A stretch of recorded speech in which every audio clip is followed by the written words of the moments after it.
Шановні українці, українки, було нове застосування Росією ракет з Північної Кореї в ударі проти України у ніч на цей день. Балістика проти Києва, проти Запоріжжя з кількох російських регіонів. На жаль, є загиблі, мої співчуття усім близьким. Десятки людей поранені через удари. В Запоріжжі особливо жорстка ситуація була. Також протягом доби сьогодні тривають удари дронами різних типів по прифронтовим містам і селам від Сумщини до Херсонщини.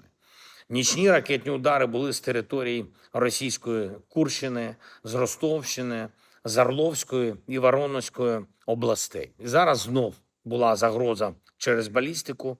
І коли ми відповідаємо на такі російські удари, відповідаємо по їхніх об'єктах, це має трактуватись виключно як цілком справедливі реакції на російську війну, на постійний терор проти України, проти наших людей. Сьогодні були наші застосування, відповідні санкції середньої дальності та далекобійні санкції проти Росії щодо об'єктів нафтової галузі, щодо логістики, щодо воєнної інфраструктури. Головнокомандувач Збройних сил України та Служба безпеки України доповідали щодо цього. Будемо продовжувати у відповідь. Україні війна точно не потрібна. Якщо Путін хоче війни, аж настільки, що тепер вліз в чергову гучну політичну маніпуляцію зі своїми псевдовиборами і вліз так, що побоявся побачити у списку на вибори навіть одну єдину партію, яка хоча б щось говорила про необхідність миру. Зняв партію «Яблоко». То пріоритети його абсолютно очевидні. Була доповідь гурмо Олега Іващенка про підготовку російської мобілізації. Все підтверджується внутрішніми російськими документами. Вони їх готують на осінь, якраз після імітації парламентських виборів.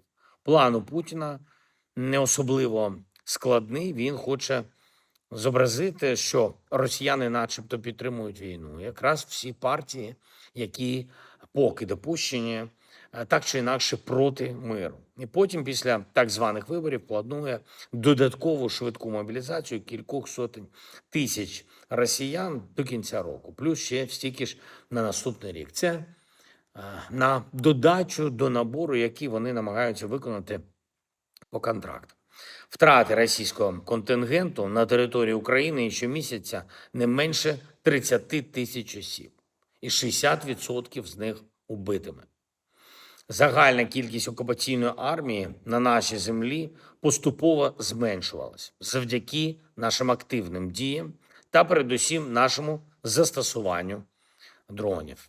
Зараз Путін думає, що додаткова мобілізація та залучення військових з Північної Кореї дозволять йому затягувати цю війну і дозволять збільшувати російську штурмову активність. Ми готуємось до своїх активних дій, максимального ускладнення Росії в реалізації таких планів. Я визначив нашим розвідкам і спеціальним службам України відповідні завдання.